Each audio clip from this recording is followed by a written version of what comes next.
In this video, we're going to do what's called dimensional analysis, which basically means doing some unit conversions. In addition to unit conversions, we'll also do some unit cancellation to help us with our unit conversions. In grade 11 chemistry, there's quite a few calculations, and same thing with grade 12 chemistry. And if you understand your unit conversions and how to cancel units out, you'll be in a better position to see if you're on the right track with your questions.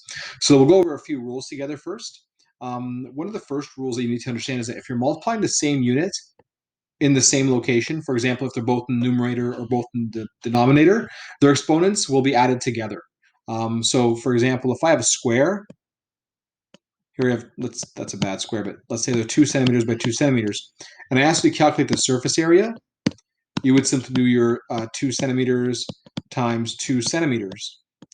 And these centimeters are both at the top, both in the numerator. What do I mean by that? Well, if we had something like density, 1 gram per milliliters there is at the bottom, the denominator, and grams is on top, the numerator. Here there's no bottom, so we just assume it's a top here, top there. And they're in the same location, so the centimeters right now, what you don't see is that they have an exponent of 1. And so at the end, when we multiply these together, we'll get 4, and then 1 plus 1 is squared centimeters squared. And so that's why when you did surface area, it was squared, your final unit. If you want to do volume, for example, let's say you had a cube instead. So here we have a cube, and let's just go with the same dimensions. We have 2 centimeters times 2 centimeters times 2 centimeters, 1, 1, 1. We get 8 centimeters cubed, because you're adding all those together. So you can multiply the same unit, and you'd add their exponents up together like that, which is pretty straightforward. Now, if you had the same unit, but they were in different locations, so for example, 1 in the numerator and 1 in the denominator, then they could actually cancel out. Their exponents would actually be subtracted, and if they're equivalent in the numerator and denominator, they'll cancel out. So let me show you what I mean by that. We're going to do a conversion here. And you can probably do this in your head, but let me show you the math behind it and how you can use units to really help you out. You have a box of pizza contains 12 slices. I'm going to write that out. I'm going to write down that in one box of pizza, we have 12 slices. I'm just going to put slices like that. Okay. And now you have 24 slices, and you want to figure out how many boxes you have. In other words, you want to go from slices to boxes. So I'm going to write out what I have here. I have 24 slices. And what I'm going to do is I'm going to multiply that by my conversion factor, but I'm going to do it in a way that gets rid of slices and keeps me with box. And so to do that, I want slices at the bottom. And it's already like that right now. So 12 slices there. And then box on top, 1 box. And so slice and slice are on opposite sides there, top and bottom. So they cancel out. And so I'm doing 24 times 1 over 12. And that's box left over. So that's going to be 2 boxes. 2 boxes. And so what I did there is I used a conversion factor to convert from slices to boxes. But the point was that because these units, slices and slices, were denominator and numerator, they could cancel out because it's like slices to the power of 1, slices to the power of 1, 1 minus 1 is 0, so that's gone now, it's canceled out. And that's how you spell box. Let's spell box properly, B-O-X. Oh, actually, I was spelling it properly, I just left out my S. 1 minute there, boxes, there we go. So let's go do a few more examples of that with conversion factors. So if we have certain units and want to go from one unit to another, we need to use a conversion factor, which is basically a number, a ratio, a proportion, or a formula that's needed to convert from one unit to another. And oftentimes it's provided in the question, or it's some knowledge that you might already have. So here we have pounds, and we want to convert to grams, and we gave you a conversion factor. We said that in 1 pound, so 1 pound, LB, 1 pound, there are 453.6 grams. And I want to go from pound to grams. Now, when you convert from one unit to another, you can have the same number of significant figures that you had in your original problem. So 3.45, there's 3 sig figs there. I should have 3 sig figs at the end. If you haven't done the sig figs yet, don't worry, you'll get there. But I will briefly touch upon them in here, but focus on really the conversion right now. So I'm going to have 3.45 pounds, 3.45 LB, okay? And that should be LBS there, but I'm just going to leave this LB to match my units there, just to show you what I mean. And I want to get rid of LB. So LB needs to be at the bottom here. So 1 lb. And so we have bottom and top, so they'll cancel out. And at the top, don't forget I have my 453.6 grams. So I'm left with the grams now.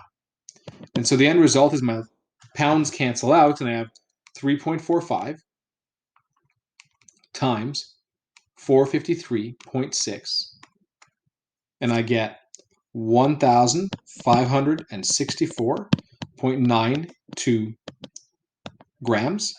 If I wanted to match the number of sig figs, and again, if you didn't do that video yet, just worry about this part here for now. But if you did do sig figs, I would have 3 sig figs, so I'd have 1,560 grams, approximately 1,560 grams. Let's try another conversion factor problem here. We have 56 milliliters and we want to convert that to liters. Here's our conversion factor. Let's write that as a ratio. In 1 liter, you have 1,000 mils. And so what I'm going to do here is I'm going to write my 56 milliliters is what I have. And I want to get 2 liters. I want to convert it to liters somehow. So I have to get rid of milliliters, so I'm going to have milliliters at the bottom and keep my liters on the top. And so mils will cancel out, and I have 56 times 1 over 1,000, which is 0.00, nope, that's not right, 0.056. And don't forget the unit, liters. So here we have a question where you are making breakfast for 50 people. Each person will eat 2 eggs. You have 4 dozen eggs. Do you have enough? So right away, you can probably tell what the answer is, but let's see how we do that with math and just to support our answer. So let's figure out what 4 dozen eggs actually means. And let's figure out how many eggs we actually need. So we have 50 people. They each eat 2 eggs. So I have 50 people. Let's say 50 peeps times 2 eggs per person for 1 peep, for 1 person, okay? So peeps and peeps cancel out. I need 100 eggs, okay? Now, how much do I have? Well, I have 4 dozen eggs. Now remember, in 1 dozen, you have 12 eggs. So we want to get rid of dozens. So we'll do times 12 eggs over, sorry, I'm writing over this here, over 1 dozen. Dozen cancels out, dozen cancels out. You have 4 times 12 eggs. Eggs are left over. I have 48 eggs. 48 eggs, okay?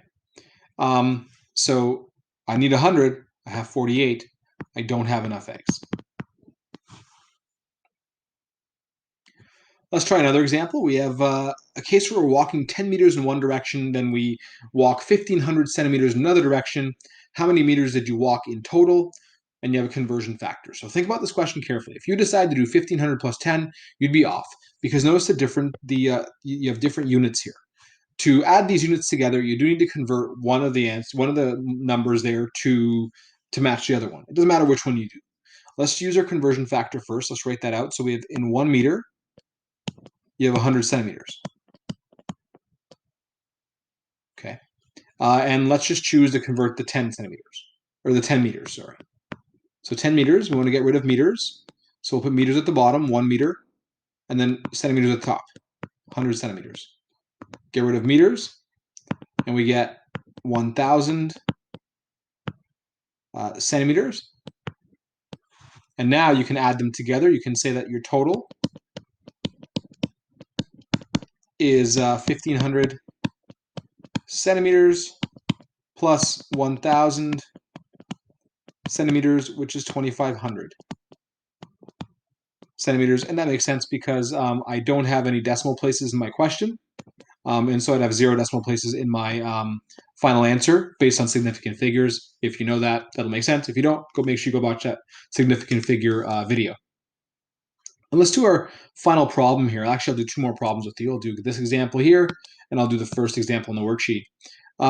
So even if you don't know what everything is here yet, you'll be able to figure this out just following the same general idea. We have a sample of water that has 3.5 moles of water molecules. And you might not know what moles are right now, but that's okay. Think of them like a dozen, but they're not really a dozen. It's a bit more. So when you have a dozen eggs, it's 12 eggs. If you have a ream of paper, that's 500 sheets of paper. So it's like it's a group. Rather than say this many molecules, you group them together into moles rather than dozens. But again, if you didn't know that, you could still follow the same general principle that we followed for conversion factors. We told you that in 1 mole, there are this many molecules, 6.02 times 10 to the power of 23 molecules. And so I want to convert from moles to molecules. So what I'm going to do is I'm going to do 3.5 moles, multiply my conversion factor. So I'm going to put moles at the bottom, so 1 mole. And then on top I'll put my molecules, so 6.02 times 10 to the power of 23 molecules. So you can cancel moles out, and you're left with molecules. And so if I do 6.02 times 10 to the power of 23 in my calculator, multiply that by 3.5, I get 2.107 times 10 to the power of 24 molecules of water. And then if I were following sig figs, there's 2 significant figures there, so that would be about 2.1 times 10 to the power of 24 molecules. And so even if you don't really know what you're dealing with, if you know how to use a conversion factor, you can solve essentially any problem where you have to do a conversion, and you know that you're going the right track if you're canceling out your units properly. So let's just do a quick example here, number 1, and then the rest you can do on your own, and you can look at the answers below over here. So we want to convert 1.25 years into seconds. So we want to somehow get years to seconds. And we can come up with a couple conversion factors to help us get there. So let's think. So in 1 year, there are 365 days. So let's try that first. Let's try to go. So in 1 year, we have 365 days. Okay, so what else can we get? Well, in 1 day, you have 24 hours. And you can kind of break it down even more than that. You can say, well, in 1 hour, I have 60 minutes. And then you can say, well, in 1 minute, I have 60 seconds. So we can use all these conversion factors, and this is a big one here, all these conversion factors to try to get from years to, well, our seconds. And let's see how we can do that. So we have 1.25 years.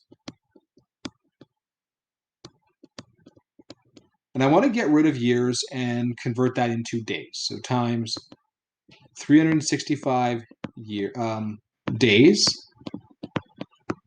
in 1 year. And so that'll cancel out years. And then I want to get rid of days and get hours. So I'll do times 1 day here, and there's 24 hours. So that cancels out days. And then I want to get rid of hours and convert that into, let's say, minutes. So I'll do 1 hour down here and 60 minutes up here. And that gets rid of hours. And then I want to get rid of minutes and go to seconds. So I'll put minute down here, and 1 minute, there are 60 seconds. And so cancel out minute. cancel out minute, and I'll put seconds. I should leave it as S, but I'll just put seconds for now. And so now you'll notice that I cancel everything out except for seconds at the end. And I'm really just doing all these multiplications and divisions as I go. So I do 1.25 times 365. That's how many days there are. Times 24. That's how many hours there are. Times 60. That's how many minutes there are. And then times 60 again. And I get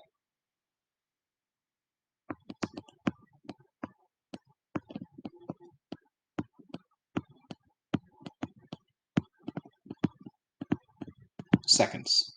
Now you could convert that into scientific notation if you wanted to.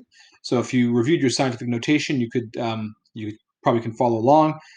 So this would be 1, 2, 3, 4, 5, 6, 7.